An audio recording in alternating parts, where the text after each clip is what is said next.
आपको ये वीडियो पसंद आया और आप चाहते हैं इस तरह के बहुत सारे टिप्स, बहुत सारे इन्फॉर्मेशन आपको इस ट्रेनिंग वीडियो के माध्यम से मिलती रहे, तो आपसे रिक्वेस्ट है आप इस चैनल को सब्सक्राइब करें, वीडियो को शेयर करें और यदि आपको वीडियो पसंद आया तो अपना कमेंट दें।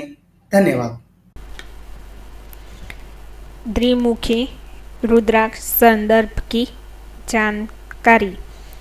द्विमुखी रुद्राक्ष शासक ग्रह चंद्रमा है और यह अर्धनारीश्वर शिवजी का वह रूप जिससे शिव एवं पार्वती एक हो गए हैं का प्रतीक है। यह रुद्राक्ष आपके रूप, बोलचाल एवं अर्थ में एकात्मा लाता है। धारक में परिजन आपस में आदर व श्रद्धा का सतत विकास अनुभव करते हैं। त्रिमुखी रुद्राक्ष शिक्षक छात्र के बीच, पिता पुत्र के बीच, पति पत्नी के बीच या मंत्रों में मतभेद मिटाता है और एकात्म उत्पन्न करता है। धारक शांतिमय पारिवारिक जीवन जीने के लिए सक्षम बनता है।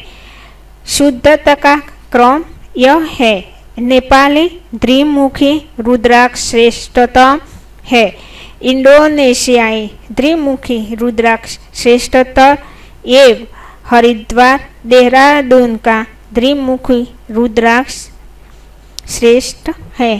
द्विमुखी रुद्राक्ष संदर्भ की जानकारी आपको ये वीडियो पसंद आया और आप चाहते हैं इस तरह के बहुत सारे टिप्स, बहुत सारे इन्फॉर्मेशन आपको इस ट्रेनिंग वीडियो के माध्यम से मिलती रहे, तो आपसे रिक्वेस्ट है आप इस चैनल को सब्सक्राइब करें, वीडियो को शेयर करें और यदि आपको वीडियो पसंद आया तो अपना कमेंट दें। धन्यवाद।